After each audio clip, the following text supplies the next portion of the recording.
ठीक, ओके। हाँ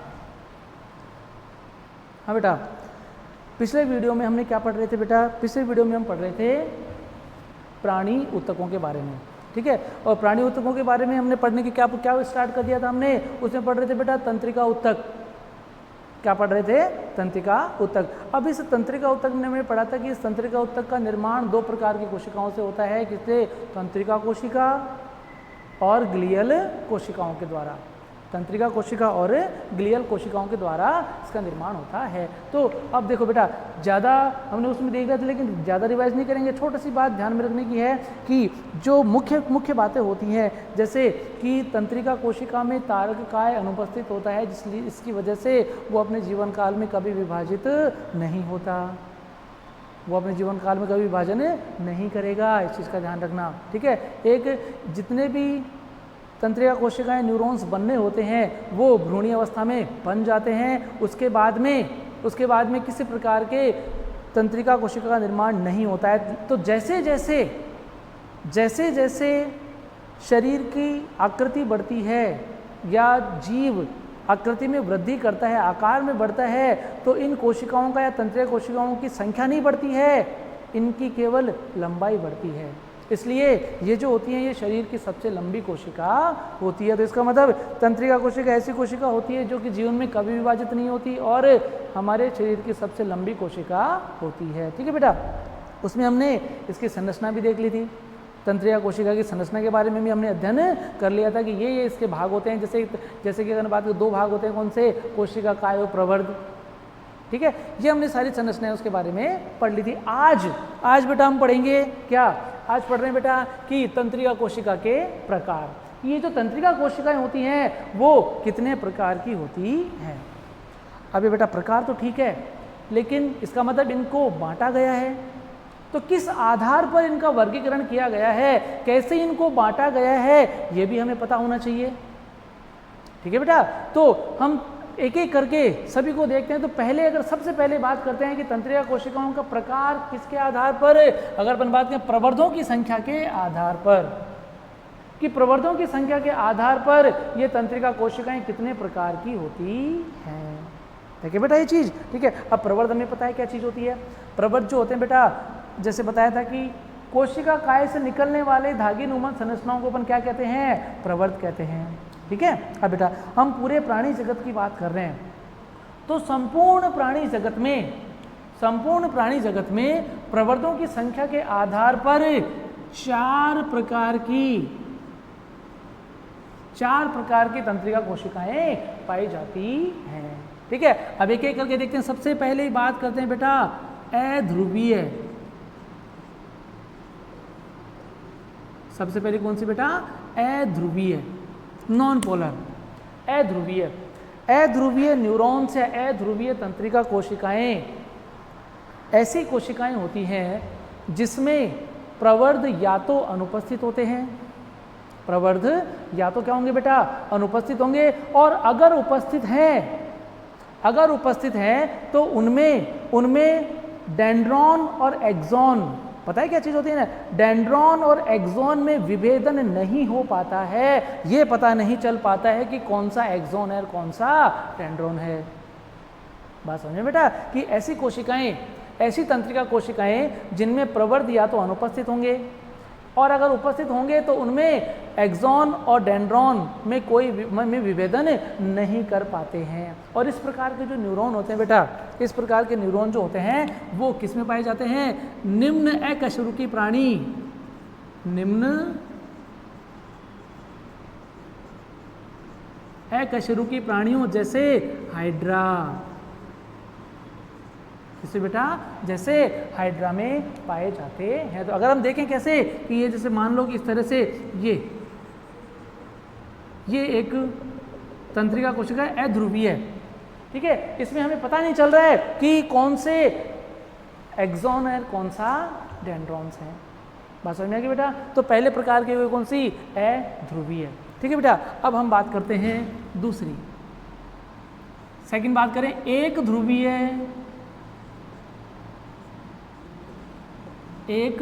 ध्रुवीय यूनिपोलर, अगर हम बात करते हैं एक ध्रुवीय, जैसे नाम से पता चल रहा है एक ध्रुवीय मतलब ऐसी तंत्रिका कोशिकाएं जिसमें केवल एक प्रवर्त पाया जाता है, जिसमें प्रवर्त कितना होता है, केवल एक। तो अगर अपन बात करें जैसे ये मान लीजिए ये तंत्रिका कोशिका, ये इसका प्रवर्त, ठीक है, ये इसका एक प्रवर्त हो गया। तो अगर हम बात करें कि एक प्रवर्त है, अब एक है तो इसको क्या नाम देंगे, एक ही है, डेंड्रोन कहेंगे एक्सॉन कहेंगे, बेटा इसको कहेंगे एक्सॉन। कि अगर किसी तंत्रिका कोशिका में एक प्रवर्त है तो वो क्या होता है बेटा, एक्सॉन, वो क्या होगा, एक्सॉन। बात समझ आ गई ना, कि एक ऐसी कोशिकाएं, ऐसी तंत्रिका कोशिकाएं जिनमें केवल एक प्रवर्त पाया जाता है वो एक ध्रुवीय कोशिकाएं कहलाती, एक ध्रुवीय न्यूरॉन कहलाती हैं, और जो प्रवर्त होता है वो बेटा क्या कहलाता है, वो एक्सॉन कहलाएगा। और ये जो तंत्रिका कोशिका होती है ये बेटा कहाँ पाई जाती है, ये एक तो हमारी भ्रूणीय अवस्था में, एक तो भ्रूणीय अवस्था में होती है, एक हमारी स्पाइनल कॉर्ड,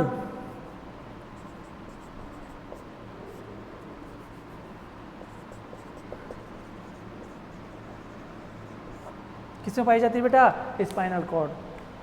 बात समझ है ना, किसमें मिलेगी बेटा, स्पाइनल कॉर्ड के अंदर, ठीक है। तो ये जो है जो एक ध्रुवीय होती है वो भ्रूणीय अवस्था में, और स्पाइनल कॉर्ड कहाँ होती है बेटा, ये जो मेरुरज्जु होती है, हम बात करते हैं किसकी, जो रीढ़ की हड्डी के बीच में पाई जाती है, वो उसमें इस प्रकार के न्यूरॉन पाए जाते हैं।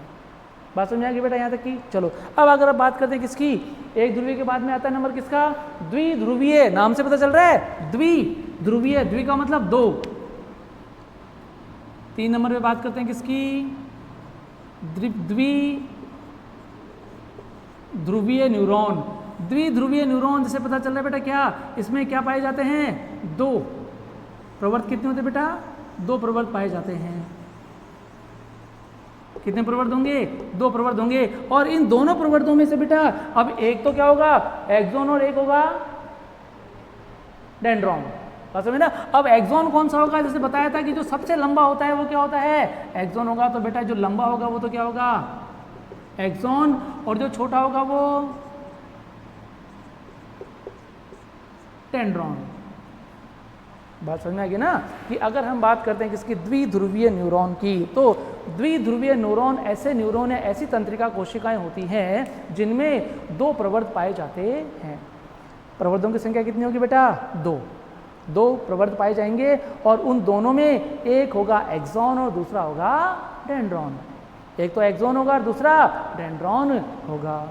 यहाँ तक समझ में आ गया बेटा। और एक्सॉन कौन सा होगा, जो लंबा होगा वो एक्सॉन होगा, और जो छोटा होगा वो डेंड्रॉन होगा।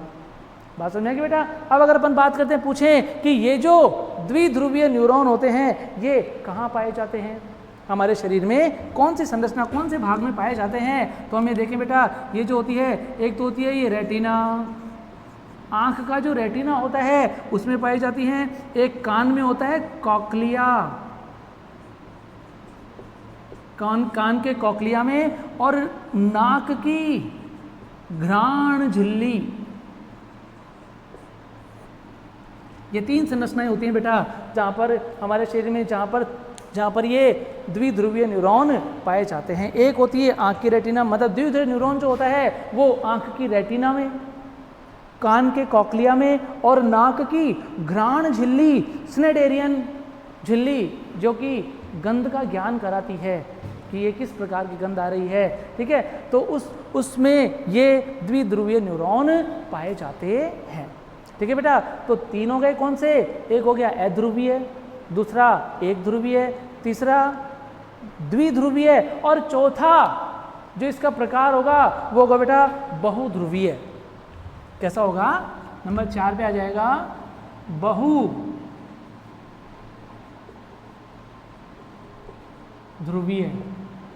बहुध्रुवीय तंत्रिका कोशिका। तो बहुध्रुवीय के बारे में हमने संरचना पहले ही पढ़ ली कि वो किस प्रकार की होती है। जो हमने संरचना पढ़ी थी बेटा तंत्रिका कोशिका की संरचना, वो एक बहुध्रुवीय तंत्रिका कोशिका के बारे में ही थी। बात समझ आई ना। तो बहुध्रुवीय का क्या मतलब हो गया बेटा, कि ऐसी तंत्रिका कोशिका ऐसी तंत्रिका कोशिका जिसमें 2 से ज़्यादा प्रवर्ध पाए जाते हैं। 2 से ज़्यादा प्रवर्ध होंगे, अर्थात इसका मतलब बात करें कि ऐसी तंत्रिका कोशिका जिसमें एक तो एक्सॉन और एक से ज़्यादा डेंड्रॉन पाए जाते हैं। एक्सॉन हमेशा क्या होगा बेटा? एक्सॉन हमेशा एक ही होगा। चाहे किसी भी प्रकार की कोशिका हो, तंत्रिका कोशिका हो, एक्सॉन एक ही होगा और सबसे लंबा प्रवर्ध होगा। और हमारे शरीर के सभी भागों में बहुध्रुवीय तंत्रिका कोशिका पाई जाती है। बात समझे ना कि ये जो अगर ये पूछे कि बहुध्रुवीय तंत्रिका कोशिका कहाँ पाई जाती है, तो बेटा शरीर के सभी भागों में बहुध्रुवीय तंत्रिका कोशिका पाई जाती है। बात समझ में आ गई? तो ये है बेटा किसके आधार पर? ये है बेटा प्रवर्धों की संख्या के आधार पर। ठीक है, तो प्रवर्धों की संख्या के आधार पर कितने हो गए बेटा? एक हो गया कौन सा? अध्रुवीय। एक तो हो गया अध्रुवीय, जो कि जिसमें क्या होता है, जिसमें या प्रवर्ध या तो अनुपस्थित होते हैं या फिर अगर उपस्थित होते हैं तो उनमें एक्सॉन और डेंड्रॉन में विभेदन नहीं हो पाता है। एक होता है एक ध्रुवीय जिसमें केवल एक प्रवर्ध पाया जाता है और वो एक्सॉन होता है, ये भ्रूणीय अवस्था और स्पाइनल कॉर्ड के अंदर पाए जाते हैं। दूसरी बात करते हैं किसकी? द्विध्रुवीय की। द्विध्रुवीय 2, जिसमें ऐसा तंत्रिका कोशिका जिसके अंदर 2 प्रवर्ध पाए जाते हैं, जिसमें एक लंबा होता है एक छोटा होता है। लंबे वाला एक्सॉन होता है और जो छोटा होता है वो डेंड्रॉन होता है। और इस प्रकार के जो प्रवर्ध होते हैं बेटा, ये कहाँ पाए जाते हैं? आँख की रेटिना में, कान के कॉक्लिया में और नाक की ग्रहण झिल्ली में पाए जाते हैं। और तीसरे और सबसे लास्ट चौथे नंबर पे जो आती है वो होती है बेटा बहुध्रुवीय तंत्रिका कोशिका। और ये जो बहुध्रुवीय तंत्रिका कोशिका होती है इसमें एक तो होता है एक्सॉन और एक से ज़्यादा होते हैं डेंड्रॉन। ठीक है बेटा, और ये जो बहुध्रुवीय तंत्रिका कोशिकाएं हैं हमारे संपूर्ण शरीर में पाई जाती हैं। ठीक है, तो ये हो गया बेटा किसके आधार पर? ये हो गया प्रवर्धों की संख्या के आधार पर। ठीक है, अब बात करते हैं किसकी? दूसरा आधार। दूसरे आधार की अगर अपन बात करें तो वो है आवेग संचरण की दिशा के आधार पर। किसके आधार पर बेटा? आवेग संचरण की दिशा के आधार पर। क्योंकि बेटा तंत्रिका कोशिका का काम क्या होता है? इसका काम होता है आवेग को संचरित करना, आवेग को एक स्थान से दूसरे स्थान पर भेजना। ठीक है, अब ये किस दिशा में हो रहा है? आवेग का संचरण किस दिशा में हो रहा है, इसके आधार पर अगर अपन बात करें, या फिर कार्य के आधार पर भी कह सकते हैं इसको, कि इनके कार्य के आधार पर ये जो होती हैं वो कितने प्रकार की होंगी बेटा? 3 प्रकार की होंगी। पहली संवेदी तंत्रिका कोशिका, दूसरी चालक तंत्रिका कोशिका और तीसरी होंगी बेटा इंटर न्यूरॉन। तीसरे क्या होते हैं बेटा? Inter neuron. ठीक है, तो ये किसके आधार पर हो गया बेटा? ये आवेग संचरण की दिशा या कार्य के आधार पर अगर हम इनको बांटते हैं तो कार्य के आधार पर जब इनको हमने बांटा तो ये 3 प्रकार की हो गई। ठीक है, एक हो गया संवेदी, दूसरा चालक और तीसरा इंटर न्यूरॉन। अब ये होते क्या हैं, कैसे आवेग के संचरण को प्रभावित करते हैं? तो देखिए बेटा, संवेदी न्यूरॉन या संवेदी तंत्रिका कोशिकाएं ऐसी कोशिकाएं होती हैं, ऐसी तंत्रिका कोशिकाएं होती हैं जो आवेग को ग्राही अंगों से और मस्तिष्क तक पहुंचाने का काम करती हैं। इनका काम क्या होता है बेटा? ग्राही अंग से लेकर के और आवेग को कहां पहुंचाती हैं? मस्तिष्क तक, ब्रेन तक पहुंचाएंगी बेटा। ग्राही अंग से लेकर के कहाँ पहुंचाएंगी? मस्तिष्क तक पहुंचाने का काम करती है। अब ग्राही अंग कौन से बेटा? ग्राही अंगों की अगर अपन बात करते हैं तो ये आंख, नाक, कान, त्वचा, जीभ, ये क्या है? ये हमारे ग्राही अंग होते हैं बेटा। ठीक है, तो अगर मान लो सपोज एक एग्जांपल करते हैं कि किसी ने हमारे सुई चुबाई हाथ पर, तो हमारी त्वचा क्या हो गई बेटा? ग्राही अंग हो गई। इस सुई चुबाने के कारण आवेग उत्पन्न हुआ। इस आवेग को मस्तिष्क तक पहुंचाने का काम कौन करती हैं? जो मस्तिष्क तक लेकर के जाएंगी वो होंगी बेटा संवेदी तंत्रिका कोशिकाएं या संवेदी तंत्रिकाएं। ठीक है बेटा, ठीक है। अब ये आवेग कहाँ पहुंच गया? मस्तिष्क में पहुंच गया, जिससे क्या हुआ कि सुई चुभने पर हमें दर्द का अनुभव हुआ। किसका अनुभव हुआ? दर्द का। पता चला कि दर्द हुआ। अब करना क्या है? हाथ को वैसे ही रखना है, सुई चुबा करके रखना है, या फिर हाथ को हमें हटाना है? ये संदेश कहाँ से आएंगे बेटा? मस्तिष्क से। कहाँ से आएंगे? मस्तिष्क से। तो अगर हम बात करें किसकी, अगर हम बात करते हैं दूसरे नंबर पे कौन सी है? चालक तंत्रिकाएं। जो चालक न्यूरॉन्स या चालक तंत्रिका कोशिका किस काम में आती हैं बेटा? ये क्या करती हैं? ये आवेग को मस्तिष्क से ग्राही अंगों तक पहुंचाने का काम करती हैं। कहाँ तक पहुंचा रही है बेटा? ग्राही अंगों तक पहुंचाने का काम करती है। मतलब संवेदी का काम हो गया, आवेग को ग्राही अंगों से कहाँ पहुंचा रही है? मस्तिष्क तक। और चालक तंत्रिका कोशिकाओं का कार्य हो गया, ये आवेग को मस्तिष्क से कहाँ पहुंचा रही है बेटा? ग्राही अंगों तक। करना क्या है कि हाथ को हटाना है या वैसे ही रखना है? बात समझ में है ना? तो वो आवेग अपना कहाँ से आता है? मस्तिष्क से। तो मस्तिष्क से और ग्राही अंग चाहे कोई सा भी हो, उस तक जो आवेग को संचरित करने का कार्य करती है वो करती है बेटा चालक तंत्रिका कोशिकाएं। ठीक है बेटा। और तीसरे नंबर की होते हैं बेटा इंटरन्यूरॉन। इंटरन्यूरॉन, इंटर मतलब मध्यस्थ, जोड़ने वाला। इनका कार्य क्या होता है बेटा? ये जो इंटरन्यूरॉन्स होते हैं, ये इंटरन्यूरॉन्स संवेदी तंत्रिका कोशिकाओं और चालक तंत्रिका कोशिकाओं को आपस में जोड़ने का काम करते हैं। बात समझ में है ना कि इनका कार्य क्या होता है? इनका कार्य होता है क्या? संवेदी तंत्रिकाओं और चालक तंत्रिकाओं को आपस में जोड़ना। बात समझ में आ गई? तो ये बेटा ये दूसरा आधार हो गया। दूसरे आधार कौन सा बेटा? दूसरे आधार की अगर अपन बात करते हैं कि कौन से किसके आधार पर? आवेग संचरण की दिशा के आधार पर। ठीक है। तो आवेग संचरण की दिशा के आधार पर अगर मैंने उसको वर्गीकरण किया तो क्या हुआ बेटा? एक संवेदी जो कि आवेग को कहाँ से लेके जा रही है? आवेग को ग्राही अंगों से और मस्तिष्क तक लेके जा रही है। और जो दूसरी की बात करते हैं कौन सी? चालक जो होगी वो क्या कर रही है? वो आवेग को कहाँ से बेटा? मस्तिष्क से ग्राही अंगों तक ले जाने का काम करती हैं। और जो तीसरी इंटरन्यूरॉन्स होते हैं, ये संवेदी और चालक दोनों प्रकार की तंत्रिकाओं को आपस में जोड़ने का कार्य करती हैं। आया यहाँ तक समझ में? चलो बेटा, ये दूसरा आधार हो गया। ये क्या हो गया? दूसरा आधार। तो अब बात करते हैं इसके तीसरे आधार की।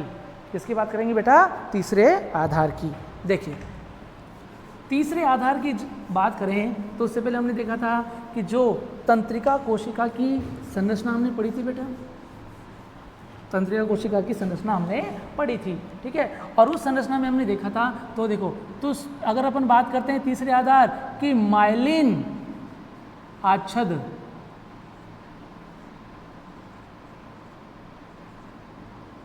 के आधार पर, किसके आधार पर हो गया बेटा? माइलिन आच्छद के आधार पर। माइलिन आच्छद के आधार का मतलब क्या हो गया? कि माइलिन आच्छद उपस्थित है या अनुपस्थित है, इसके आधार पर। बात समझे ना कि माइलिन आच्छद की उपस्थिति और अनुपस्थिति के आधार पर जब हम इनको बांटते हैं तो बेटा ये दो प्रकार के होते हैं। कैसे होंगे बेटा? दो प्रकार के होंगे। पहला अगर आधार की बात करते हैं तो पहला किस टाइप का, किस प्रकार का हो गया?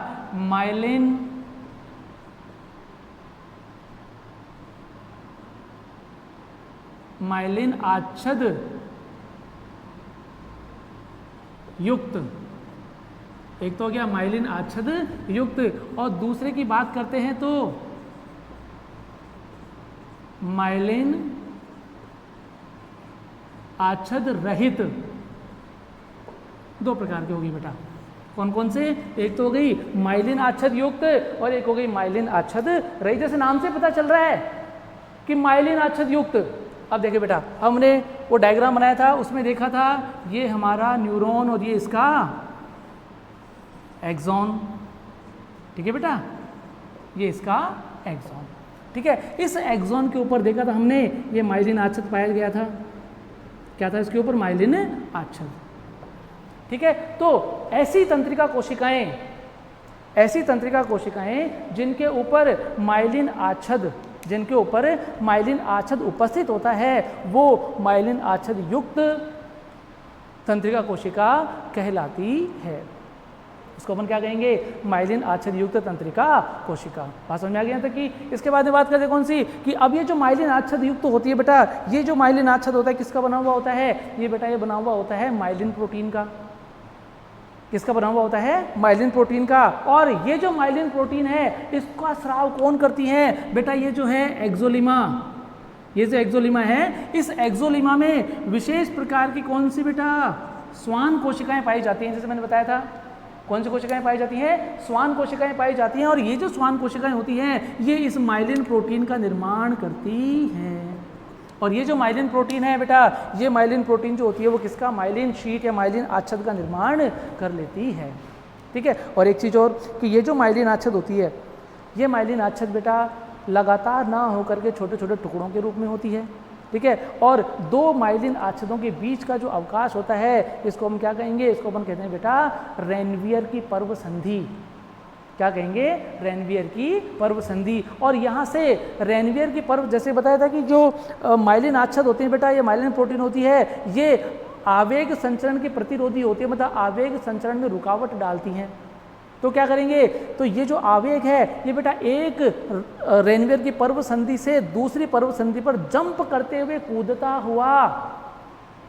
कूदता हुआ सॉल्टेटरी गमन करके और एक स्थान से दूसरे स्थान पर जाता है। और हमें पता है कि कूद के जाने वाला आवेग तेजी से पहुंचता है। तो मतलब ये कह सकते हैं कि माइलिन आच्छद युक्त तंत्रिका कोशिकाओं का उपयोग उन कार्यों के लिए किया जाता है या उन आवेग संचरण के लिए किया जाता है जिनकी गति बहुत तीव्र होती है, तीव्रतम होती है। समझ में आ गया था कि बेटा। ठीक है। अब बात करते हैं कुछ दूसरे माइलिन आच्छद रहित, किसकी बेटा, माइलिन आच्छद रहित की। तो माइलिन आच्छद रहित ऐसी तंत्रिका कोशिकाएं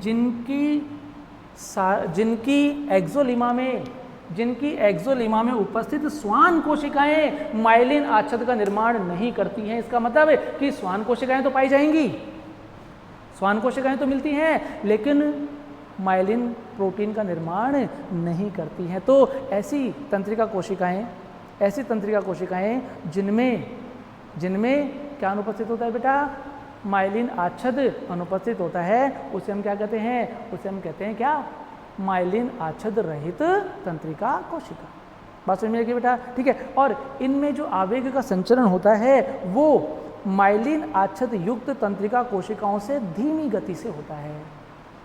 कैसे होगा, धीमी गति से होगा तो तेज, लेकिन माइलिन आच्छद युक्त में तेज फास्टर होता है और इनमें उससे थोड़ा धीमी होता है, क्योंकि इसमें जंपिंग मूवमेंट नहीं, लगातार गमन होता है। ठीक है बेटा, यहाँ तक का। अब बात करते हैं बेटा, ये हमने क्या बात कर ली, हमने तंत्रिका कोशिकाओं के प्रकार की बात कर ली। ठीक है। अब इसका मतलब हमने तंत्रिका कोशिकाओं के प्रकार देख लिए, किसके, और इसके आधार भी देख लिए, किस आधार पर, प्रवर्तकों की संख्या के आधार पर। ये अध्रुवीय, एक ध्रुवीय, द्विध्रुवीय या बहुध्रुवीय होती हैं, हमने देख लिया। ठीक है बेटा। अब अगर अपन बात करते हैं कि आगे अगर अपन देखते हैं इसको कि ये किसके आधार पर, ये हम देखते हैं कार्य के आधार पर। तो कार्य के आधार पर संवेदी, चालक और इंटरन्यूरॉन प्रकार की हो गई। ठीक है। और किसके आधार पर, और हमने बात कर ली कि ये माइलिन आच्छद के आधार पर, कि माइलिन आच्छद के आधार पर ये दो प्रकार की, माइलिन आच्छद युक्त और माइलिन आच्छद रहित। ठीक है। एक तो हो गया माइलिन आच्छद युक्त, एक हो गया माइलिन आच्छद रहित। ठीक है। तो यहाँ पर बेटा ये हमारा आज कौन सा टॉपिक कंप्लीट हो गया, ये हमारा तंत्रिका ऊतक। तंत्रिका ऊतक के बाद अब बात करेंगे बेटा पेशी ऊतक की। किसकी बात करेंगे, पेशीय ऊतक की। अगले जो है अब देखते हैं बेटा कि पेशीय ऊतक की संरचना देखते हैं कि पेशीय ऊतक किस प्रकार का होता है, पेशीय ऊतक की उत्पत्ति कैसे होती है, में ना इसी किस उत्पत्ति कैसे होती है, इसकी संरचना कैसी होती है, और इसके कार्यों के बारे में हम डिटेल में अध्ययन करते हैं। तो इसको ध्यान से बेटा एक बार देखना, जो भी है जैसा भी है जो तुम्हें नोट्स दिए जाएंगे उसके साथ मैच करना, और किसी प्रकार की क्वेश्चन हो, किसी प्रकार की प्रॉब्लम हो तो संस्था में आकर के पूछ लें सब। Thank you.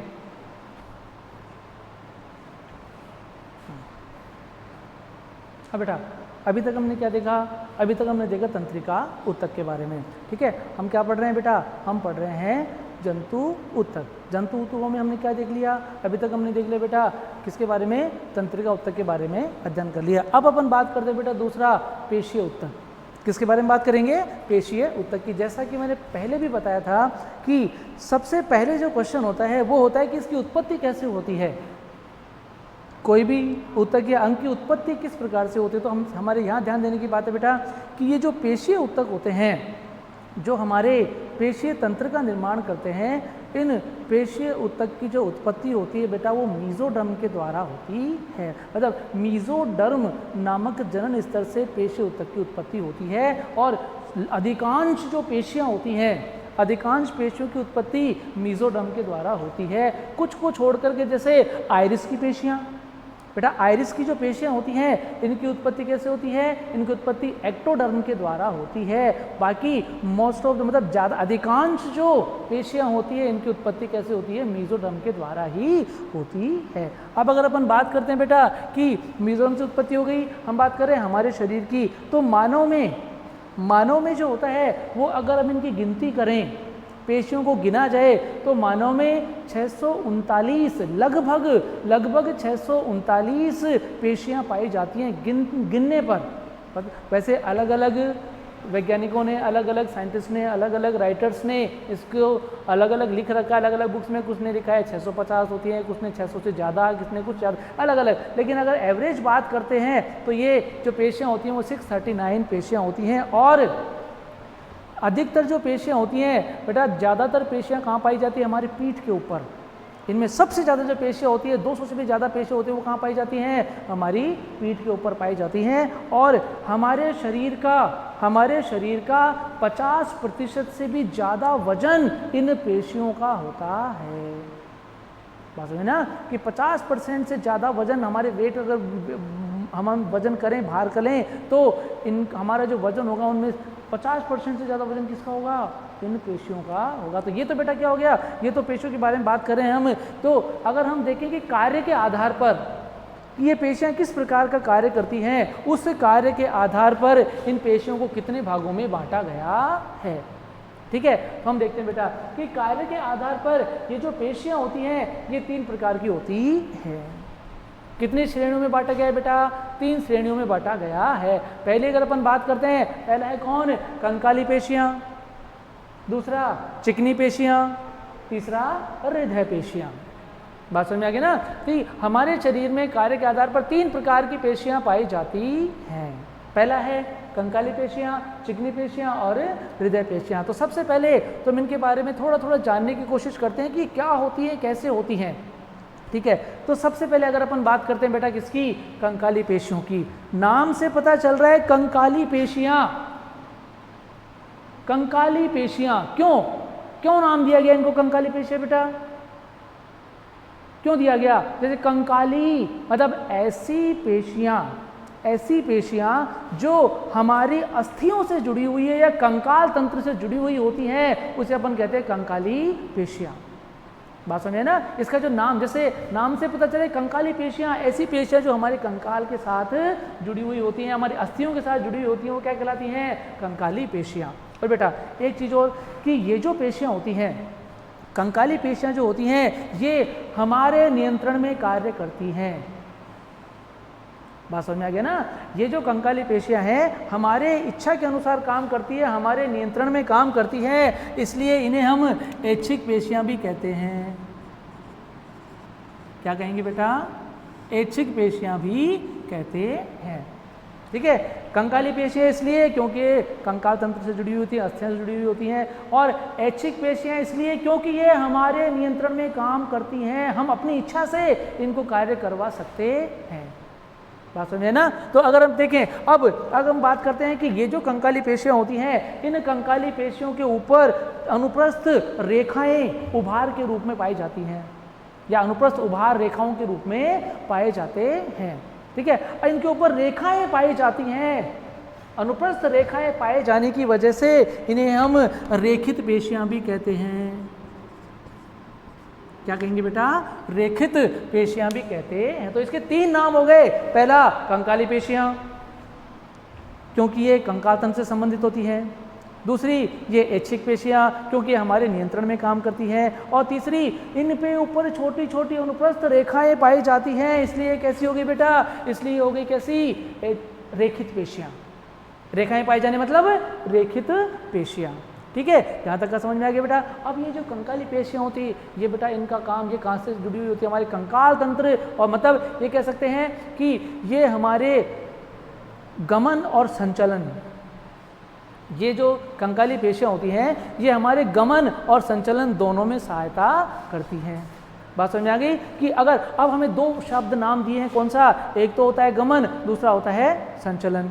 ठीक है, तो गमन और संचलन में क्या होता है, बट डिफरेंस पता होना चाहिए ना कि गमन क्या होता है और संचलन क्या होता है। तो अगर हम बात करते हैं जैसे कि संचलन, बेटा संचलन और गमन दोनों क्या होती हैं, एक प्रकार की गतियाँ होती हैं, दोनों क्या होती हैं, एक प्रकार की गतियाँ होती हैं। तो और अगर हम बात करते हैं संचलन, संचलन एक ऐसी गति है, संचलन एक ऐसी गति है जिसमें किसी वस्तु या किसी जीव की केवल स्थिति में परिवर्तन होता है, स्थान में परिवर्तन नहीं होता। बात समझे ना कि संचलन एक ऐसी गति है जिसमें किसमें परिवर्तन होता है बेटा, जिसमें केवल उस वस्तु या उस प्राणी की स्थिति में परिवर्तन होता है, स्थान में परिवर्तन नहीं होता है। जैसे अगर अपन बात करें कि पक्षी के पैरों में संचलन, मनुष्य के पैरों में संचलन, किसी दूसरे जीव के पैरों में संचलन, गाड़ी के टायरों में संचलन, क्योंकि बेटा गाड़ी का टायर जो होता है या मनुष्य के पैर जो होते हैं या फिर पक्षी के जो पंख होते हैं वो कभी भी अपने स्थान से नहीं हटते हैं। ऐसा कभी नहीं हुआ है कि अगर किसी पक्षी ने उनमें संचलन किया तो पंख अलग हो गया, नहीं, पंख वहीं रहता है।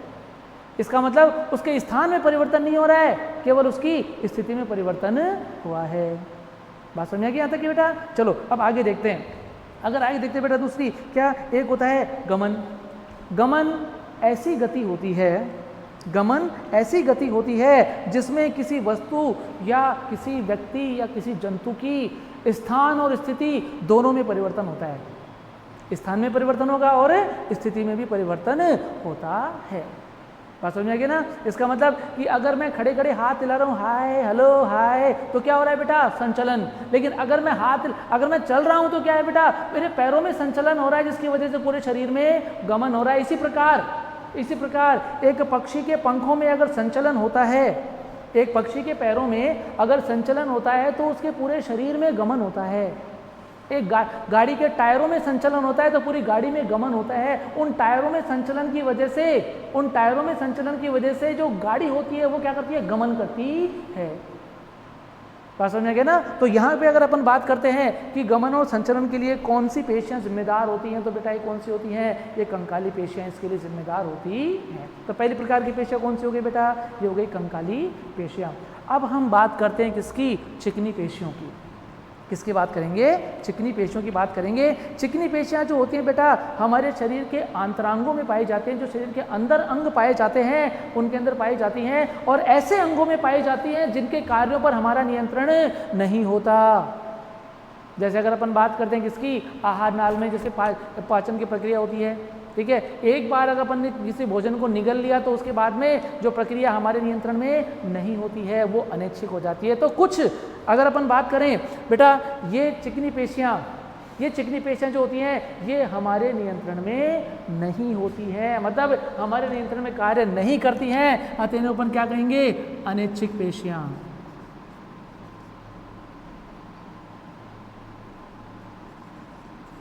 कैसी होती बेटा?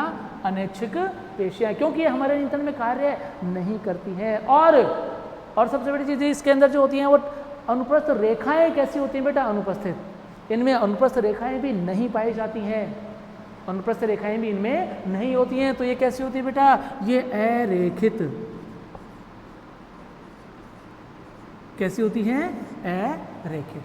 किसके बारे में बात कर रहे हैं बेटा? हम बात कर रहे हैं चिकनी पेशियाँ। तो चिकनी पेशियाँ जो होती हैं ये अरेखित होती हैं, मतलब इनके ऊपर अनुपस्थ रेखाएं अनुपस्थित होती हैं और ये हमारे नियंत्रण में कार्य नहीं करती हैं। इसका मतलब कैसी होती हैं? अनैच्छिक। हमारे नियंत्रण में काम नहीं करेंगे तो कैसी होंगी? अनैच्छिक होगी, ठीक है बेटा। और तीसरे प्रकार की जो पेशियाँ होती हैं, तीसरे प्रकार की पेशियाँ होती है बेटा हृदय पेशियाँ। कैसी होती हैं? हृदय पेशियाँ। बात समझ में आ गई? और जैसे नाम से पता चल रहा है हृदय पेशियाँ कहाँ पे पाई जाएंगी बेटा? केवल हृदय में। हृदय पेशियाँ केवल हृदय में पाई जाती हैं। और इन हृदय पेशियों में दोनों प्रकार की पेशियों के गुण पाए जाते हैं, मतलब इनमें कंकाली पेशियों के गुण भी पाए जाते हैं तो चिकनी पेशियों के गुण भी इनमें पाए जाते हैं, ठीक है। अब कौन कौन से गुण होते हैं बेटा इनके? अगर हम बात करें कि कंकाली पेशियों का कौन सा गुण आ गया, उनमें गुण आ गया बेटा कि इनकी जो पेशियां जो होती हैं वो बेटा कैसी होती हैं, रेखित। और रेखित होना किसका गुण है, कंकाली पेशियों का। बात समझ गए ना। इसका मतलब हृदय पेशियां कैसी होती हैं बेटा, रेखित, ठीक है, रेखित होती हैं और अनैच्छिक। अब ये अनैच्छिक का गुण किसका आ गया बेटा, यह अनैच्छिक गुण है चिकनी पेशियों का। चिकनी पेशियों का गुण आ गया अनैच्छिक होना, और रेखित होने का गुण आ गया कंकाली पेशियों का। बात समझ आ गई ना। इस प्रकार से जो है जो हृदय पेशियां होती हैं इनमें किसकी बेटा, इसके अंदर इसमें कंकाली पेशियों और चिकनी पेशियों दोनों का गुण पाया जाता है कि ये रेखित होती हैं और ये अनैच्छिक होती है, इनके ऊपर हमारा कोई नियंत्रण नहीं होता। ये दो गुण तो इसने क्या कर लिए, अलग अलग दोनों पेशियों के आ गए, लेकिन इसका खुद का भी गुण होता है एक, इसका खुद का भी एक गुण पाया जाता है कि ये बेटा जो हृदय पेशियां होती हैं ये शाखित होती हैं। बात समझ गए ना। देखो ना तो कंकाली पेशियां शाखित होती हैं ना ही चिकनी पेशियां शाखित होती हैं, केवल हृदय पेशियां होती हैं जो कैसी होती हैं, शाखित। मतलब शाखित होना इसका खुद का गुण है, बाकी दोनों गुण तो इसने अलग अलग लिए हैं। बात समझ आए ना। और हृदय पेशियां कहाँ पाई जाती हैं बेटा, केवल हृदय में पाई जाती है। अब बेटा अब हमने तो ये तो देख लिया, थोड़ा सा इसके बारे में हमने पढ़ लिया। अब हम एक एक करके तीनों का, मतलब कंकाली पेशियों का, चिकनी पेशियों का और हृदय पेशियों की संरचना का अध्ययन करेंगे। एक एक करके देखेंगे सबको। तो सबसे पहले अगर हम जो बात कर रहे हैं बेटा, वो बात करेंगे इसकी कंकाली पेशियों की संरचना की। किसकी बात करेंगे बेटा, कंकाली पेशियों की संरचना की। अब देखो सबसे पहली चीज़ क्या होती है बेटा कि ये जो कंकाली पेशियां होती हैं, कंकाली पेशियां किस रूप में होती हैं बेटा, हमेशा बंडल के रूप में। कंकाली पेशियां हमेशा कैसे मिलती हैं बेटा, बंडल के रूप में पाई जाती हैं, जिसे अपन कहते हैं पेशीय बंडल। क्या कहलाता है वो, पेशीय बंडल। जैसे कि आपने इसमें डायग्राम में बताया हुआ है बेटा, ये देखो ये क्या है, ये एक प्रकार का क्या है बेटा, पेशीय बंडल। मतलब हमेशा ध्यान रखना कंकाली पेशियां किस रूप में होती हैं, बंडल के रूप में होती हैं। और इस बंडल के चारों तरफ एक कवरिंग पाई जाती है, एक आवरण पाया जाता है, और उस आवरण को अपन कहते हैं बेटा एपीमाइशियम। क्या कहेंगे बेटा, बाहर पाए जाने वाला आवरण क्या कहलाता है, एपीमाइशियम, और अंदर पाए जाने वाला एंडोमाइशियम। तो इस पेशीय बंडल के चारों तरफ एक आवरण पाया जाता है जिसको अपन कहते हैं बेटा एपीमाइशियम। यहाँ तक हो गया। अब बेटा ये जो पेशीय बंडल है ये किसका बना हुआ होता है बेटा, ये पेशी कोशिकाओं का। ठीक है। अब ये सीधे पेशी कोशिकाओं का नहीं होता है। अगर हम इसको ध्यान से देखते हैं बेटा, तो इस पेशीय बंडल में पेशी कोशिकाओं के छोटे छोटे बंडल पाए जाते हैं। बात समझे ना। ये देखो यहाँ पर ये जो दिखाई दे रहा है ये पूरा बंडल है। इस बंडल में ये देखो ये छोटे छोटे बंडल हैं। ये छोटे छोटे बंडल किसके होते हैं बेटा, पेशी कोशिकाओं के। तो ये पेशी कोशिकाओं के जो बंडल होते हैं, इन पेशी कोशिकाओं के बंडलों को बोलते हैं बेटा फेसिकुली। क्या कहलाते हैं ये, फेसिकुली। और ये जो फेसिकुली किसके बने हुए होते हैं बेटा, पेशी कोशिका के। किसके बने होते हैं, पेशी कोशिकाओं के बने हुए होते हैं। ध्यान रखना। मतलब कुछ पेशी कोशिकाएं आपस में जुड़ करके या आपस में बंडल के रूप बना करके छोटे बंडल का निर्माण कर लेती हैं, और उस छोटे बंडल को अपन कहते हैं क्या, फेसिकुली। अब ऐसे कुछ फेसिकुली आपस में एक दूसरे के साथ एक संयोजी ऊतक की एक झिल्ली से जुड़े हुए होते हैं। और ये जो लाल कलर की यहाँ पे दिखाई दे रही है बेटा, ये ठीक है, ये छोटे छोटे बंडल जो फेसिकुली है आपस में एक संयोजी ऊतक की झिल्ली से जुड़े हुए होते हैं, जिसको अपन कहते हैं फेशिया। ये झिल्ली होती है बेटा, इस झिल्ली को अपन क्या कहते हैं, फेशिया। बात समझ आ गई ना। तो यहाँ देखने की बात ये है कि सबसे पहले अगर अपन बात करते हैं, चलो नीचे से शुरू करते हैं। नीचे का मतलब एक पेशी कोशिका से शुरू करते हैं। तो बेटा पेशी कोशिकाएं आपस में जुड़ करके एक छोटा बंडल बनाती हैं। उस छोटे बंडल को अपन कहते हैं फेसिकुली। क्या कहेंगे बेटा, फेसिकुली। अब ऐसे कुछ फेसिकुलीज आपस में संयोजी ऊतक की एक झिल्ली फेशिया के द्वारा जुड़ करके, फेशिया से जुड़ गए और किसका निर्माण करते हैं, एक पेशीय बंडल का निर्माण कर लेते हैं। किसका निर्माण कर लिया, एक पेशीय बंडल का इन्होंने निर्माण कर लिया। अब ये जो पेशीय बंडल है ये चारों तरफ से किससे घिरा हुआ है, एपीमाइशियम नामक आवरण से ये घिरा हुआ है। अब इसमें बेटा एक चीज देखते हैं कि इसमें इंपॉर्टेंट चीज क्या है, इससे महत्वपूर्ण चीज क्या है? इससे महत्वपूर्ण है पेशीय कोशिका या पेशीय तंतु। बेटा पेशीय तंतु नाम आए चाहे पेशीय कोशिका नाम आए, दोनों एक ही चीज है, दोनों एक ही चीज होते हैं। पेशी कोशिका पेशी तंतु दोनों एक ही होते हैं, ध्यान रखना। ठीक है बेटा। अब अगर अपन देखते हैं आगे कहां पर कि ये जो बेटा इसमें से इस पूरे बंडल में से अगर हम एक पेशी कोशिका को बाहर निकालते हैं, इस पूरे बंडल में से एक पेशी कोशिका को बाहर निकाल करके उसका सूक्ष्मदर्शी के द्वारा अध्ययन करते हैं तो हम क्या पाते हैं कि देखिए इसकी संरचना देखिए। अगर हमने क्या किया, इसमें से एक पेशी कोशिका बाहर निकाल दी कि बेटा ये है ये पेशी कोशिका है, ये हमने इसको बाहर निकाल करके उसको बड़ा कर दिया, ये अपनी हो गई एक पेशी कोशिका, ये पेशी कोशिका हो गई बेटा। ठीक है। अब ये जो पेशी कोशिका है इसको निकाल के हमने देखा। अब देखते हैं बेटा, तो हमने क्या देखा कि ये जो पेशी कोशिका होती है बेटा ये बहुकेंद्र की होती है, इसमें एक से ज़्यादा केंद्रक पाए जाते दिखाई दे रहे हैं बेटा, ये इसमें केंद्रक एक से ज़्यादा होते हैं, मतलब ये कैसी होती है, ये बहुकेंद्र की होती है। पेशी कोशिका कैसे होती है, बहुकेंद्र की होती है।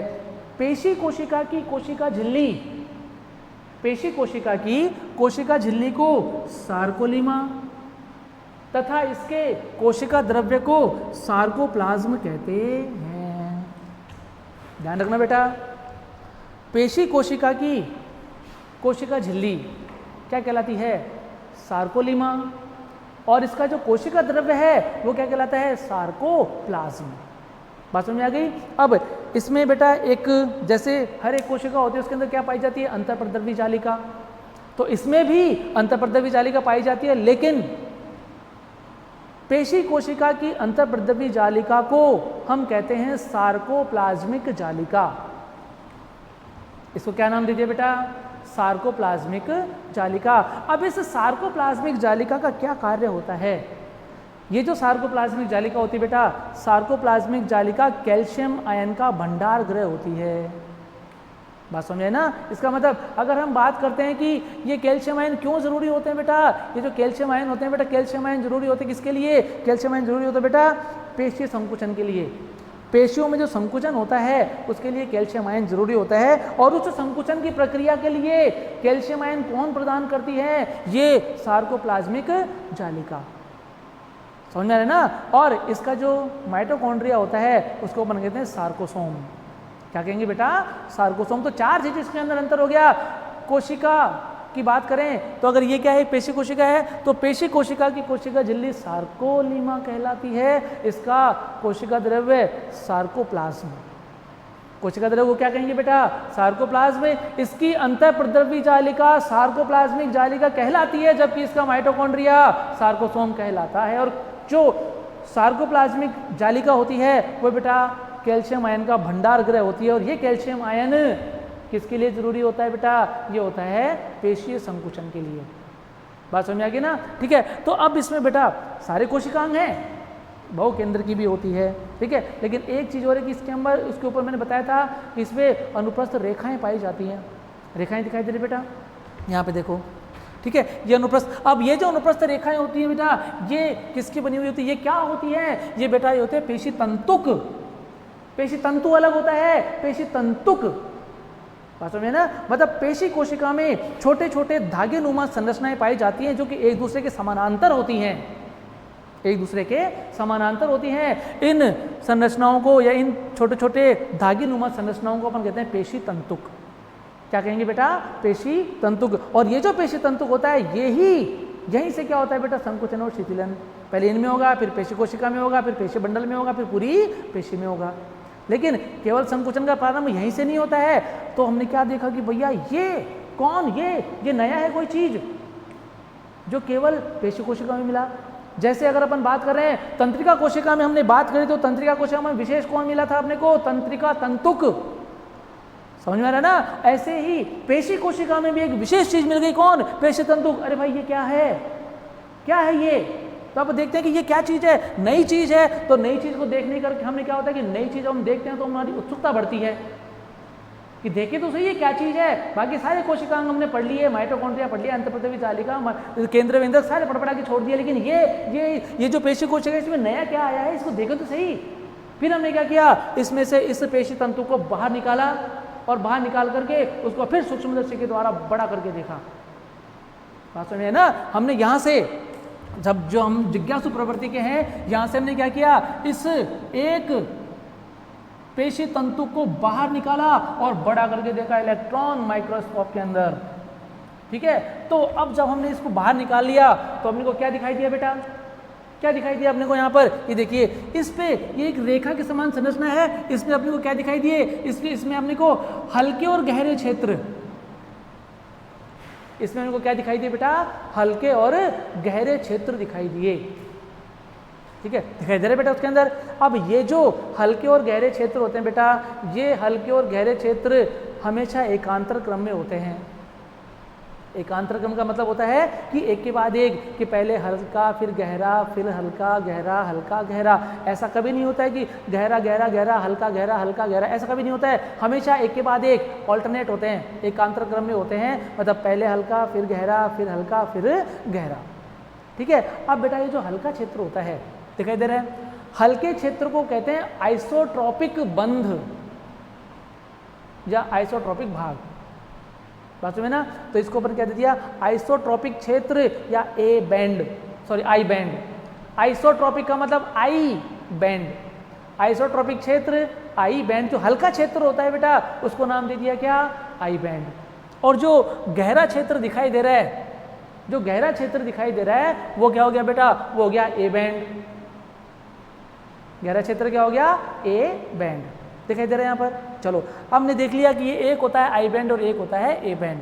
अब हमने इनको और भी गहराई से अध्ययन किया, इनका अध्ययन और भी गहराई से किया। देखिए, तो अगर हम बात करते हैं किसकी, कि इस आई बैंड की अगर अपन बात करते हैं, देखिए इस आई बैंड को, तो बेटा जैसे अगर हम बात करते हैं किसकी, आई बैंड। आई बैंड कैसा होता है बेटा, हल्का। कैसा होता है, हल्का। हमने ले लिया ये, हमने एक आई बैंड ले लिया जो हल्का होता है, और ये इधर इसके गहरा हो गया, इधर इसके गहरा हो गया। ठीक है बेटा, ये अब ये देखते हैं अपन इसके अंदर क्या है। तो बेटा ये जो ध्यान से देखना, उसमें भी डायग्राम में दिया हुआ है कि ये जो आई बैंड होता है या आइसोट्रॉपिक बैंड होता है, आई बैंड, ये जो आई बैंड होता है बेटा ये हल्का होता है। इस हल्के आई बैंड के बीच में एक गहरी रेखा दिखाई दे रही है, वहां भी दिखाई दे रही है। आई बैंड के बीच में एक हल्के क्षेत्र में गहरी रेखा, मतलब आई बैंड में एक लाइन रेखा होती है जिसको अपन कहते हैं जेड रेखा या जेड लाइन। दिखाई दे रही है बेटा, उधर डायग्राम में भी दिखाई दे रही है। ठीक है, ये हमने क्या किया, आई बैंड को लिया। आई बैंड में देखा कि आई बैंड हल्का बैंड होता है, हल्का क्षेत्र होता है। इस हल्के क्षेत्र में एक गहरी रेखा होती है, इस गहरी रेखा को नाम दे दिया जेड रेखा। बात समझ आ गई। तो अगर हमसे पूछे कि आई बैंड में कौन सी रेखा होती है, तो क्या नाम देंगे बेटा, जेड रेखा। और ये रेखा नहीं बेटा, एक झिल्ली होती है। क्या होती है बेटा, एक झिल्ली होती है, लेकिन इसको नाम क्या दे दिया, इसको नाम दे दिया जेड रेखा। और ये जो जेड लाइन होती है ये क्या करती है बेटा, ये इस आई बैंड को दो बराबर भागों में बांट देती है। बात समझे ना, यहाँ पर ये कौन है बेटा, ये आई बैंड है। इस आई बैंड को इस जेड रेखा ने दो बराबर भागों में क्या कर दिया, बांट दिया। ठीक है बेटा, यहाँ तक हो गया। ये किसकी बात हो गई बेटा, ये बात हो गई ए बैंड, आई बैंड की, सॉरी। ठीक है, अब बात करते हैं दूसरा जो गहरा क्षेत्र है। देखो उधर, वहां पे दिख रहा है बेटा, वो क्या है, गहरा क्षेत्र। गहरे क्षेत्र को हमने क्या नाम दिया, एन आइसोट्रॉपिक क्षेत्र। एन आइसोट्रॉपिक क्षेत्र या ए बैंड। ठीक है बेटा, जैसे अगर अपन ए बैंड अब बनाते हैं, देखो ये हमारा क्या है, ए बैंड जो कैसा है, गहरा। देखिए ये कैसा हो गया, गहरा क्षेत्र है, ये ए बैंड। और इधर इधर क्या हो गए, ये आई हो गया और ये दूसरा आई बैंड हो गया। बात समझ में आ गई बेटा। बीच यहाँ पे कौन है बेटा, ए बैंड। ए बैंड जो होता है इसको अपन कहते हैं एन आइसोट्रॉपिक क्षेत्र, ए बैंड। ठीक है, अब देखो बेटा, अब इस ए बैंड को अपन गौर से देखें, ए बैंड को बेटा अगर गौर से देखते हो तो इसके अंदर क्या, इस गहरे क्षेत्र में एक हल्का क्षेत्र और दिखाई देता है, जैसे उस डायग्राम में भी दिखाई दे रहा है। दिखाई दे रहा है बेटा, इस गहरे क्षेत्र में एक हल्का क्षेत्र होता है। ठीक है, इस हल्के क्षेत्र को नाम दे दिया बेटा एच क्षेत्र, एच जोन। गहरे क्षेत्र में हल्का क्षेत्र मतलब ए बैंड में एच क्षेत्र।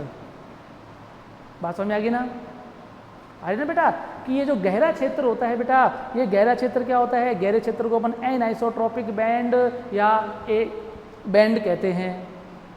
ठीक है, लेकिन अगर अब इसको गौर से देखते हैं, जब इसको गौर से देखा जाता है बेटा, तो इसमें क्या होता है? इसके अंदर इस गहरे क्षेत्र में एक हल्का क्षेत्र और होता है, इस गहरे क्षेत्र में एक हल्का क्षेत्र और होता है, और उस हल्के क्षेत्र को हमने क्या नाम दे दिया बेटा?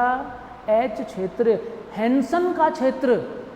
वैज्ञानिक का नाम है हैंसन, जिससे एच निकल के आया है, एच क्षेत्र या हैंसन का क्षेत्र। ठीक है, अब और भी अगर हम इस अंदर जाते हैं, और भी पहले हम कहाँ घुस गए बेटा? उस गहरे क्षेत्र में घुस गए। गहरे क्षेत्र में घुसे तो देखा सब गहरा है, लेकिन जैसे ही बीच में गए तो हमें क्या दिखाई दिया? वहां पर एक हल्का क्षेत्र भी दिखाई दिया।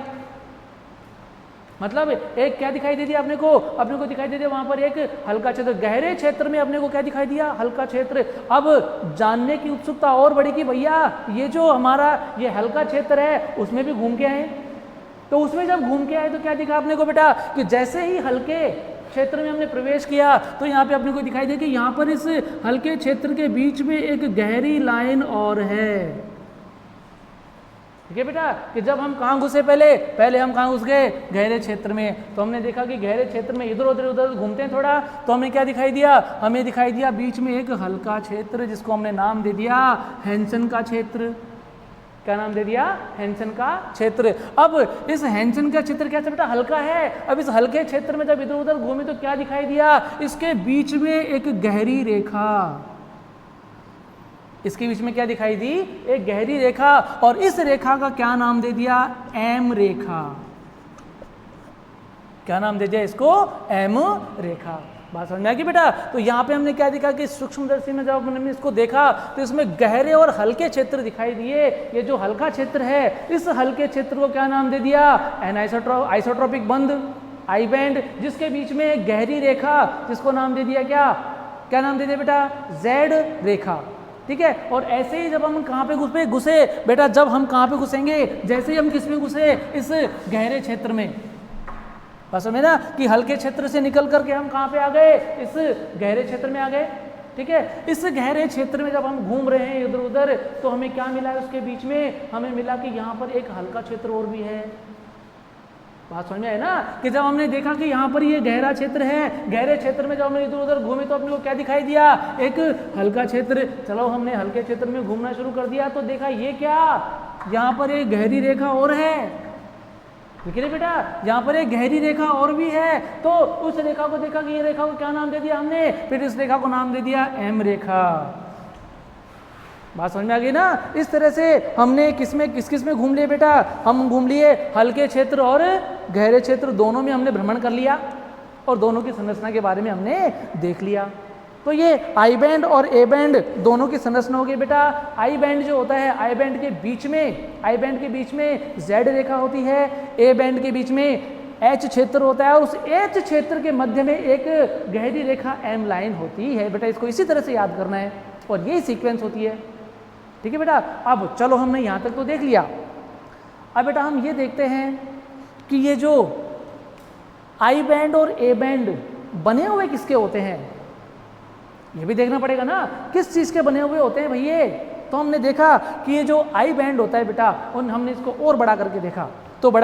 तो हमने पाया कि ये जो आई बैंड होता है एक विशेष प्रकार की संकुचनशील प्रोटीन, जिसको अपन कहते हैं एक्टिन प्रोटीन। क्या नाम दिया बेटा? Actin protein. तो ये जो आई बैंड होता है वो किससे बना हुआ होता है? एक्टिन प्रोटीन से बना हुआ होता है। बात समझ में आ गई ना? और अगर फिर हम कहाँ घुसे? ए बैंड में, गहरे क्षेत्र में जब हमने घुस के देखा तो यहाँ पे देखा कि ये भी कैसे? ये भी एक विशेष प्रकार की प्रोटीन से बना हुआ है, जिसके अंदर वो प्रोटीन कौन सी होती है? मायोसिन। तो क्या ए बैंड में केवल मायोसिन प्रोटीन है? अगर हम इसके हिसाब से देखते हैं तो आई बैंड में केवल क्या होती है? Actin protein. लेकिन जब हमने उसमें किस में घुस के देखा बेटा? हमने देखा ए बैंड में, तो ए बैंड में मायोसिन प्रोटीन है, बिल्कुल है। लेकिन हमने देखा ये क्या? इसमें ए बैंड में मायोसिन प्रोटीन के साथ साथ इसमें एक्टिन प्रोटीन भी है, इसमें एक्टिन प्रोटीन भी है। तो जब हमने देखा तो और भी गौर से देखा तो भैया ये एच जोन जो है, ये जो एच जोन है ये हल्का है। ये हल्का इसलिए है क्योंकि इसमें केवल मायोसिन प्रोटीन है, लेकिन इसके बाहर का जो भाग है जो गहरा है, ए बैंड का जो बाहरी भाग है, जो गहरा भाग है, वो गहरा क्यों है? क्योंकि बेटा उसके अंदर एक्टिन और मायोसिन दोनों प्रकार की प्रोटीन उपस्थित है। बात समझेगी? इसमें एक्टिन और मायोसिन दोनों प्रकार की प्रोटीन इसके अंदर पाई जाती है। चलो ये तो हो गई इनकी संरचना। अब बेटा एक चीज और ध्यान में देने की बात है, यहाँ पे देखिए कि जेड लाइन, एक तो ये जेड लाइन हो गई, ये दूसरी जेड लाइन हो गई। दो जेड लाइंस के या दो जेड रेखाओं के बीच का जो क्षेत्र होता है उसको बेटा अपन कहते हैं सार्कोमियर।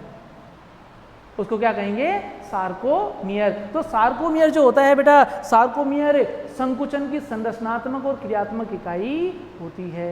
मतलब पेशियों में जो संकुचन का प्रारंभ होता है वो भी यहीं से होता है, और शिथिलन का प्रारंभ भी कहाँ से होगा? यहाँ से। पहले सार्कोमियर में संकुचन होगा, फिर पेशी तंतुक में होगा, फिर पेशी कोशिका में होगा, फिर पेशी बंडल में होगा, फिर पेशी में होगा, फिर हमारे हाथ पैरों में, हमारी मसल्स में होगा।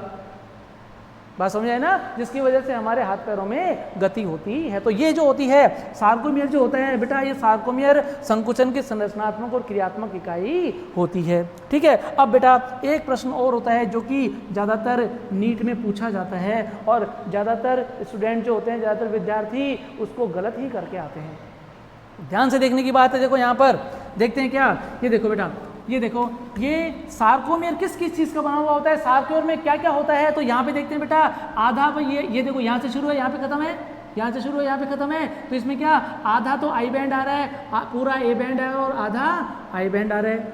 तो नॉर्मली हम क्या करते हैं, आधे और आधे को मिला करके एक कर देते हैं, आधे और आधे को मिला करके एक कर दे, वो गलत है बेटा।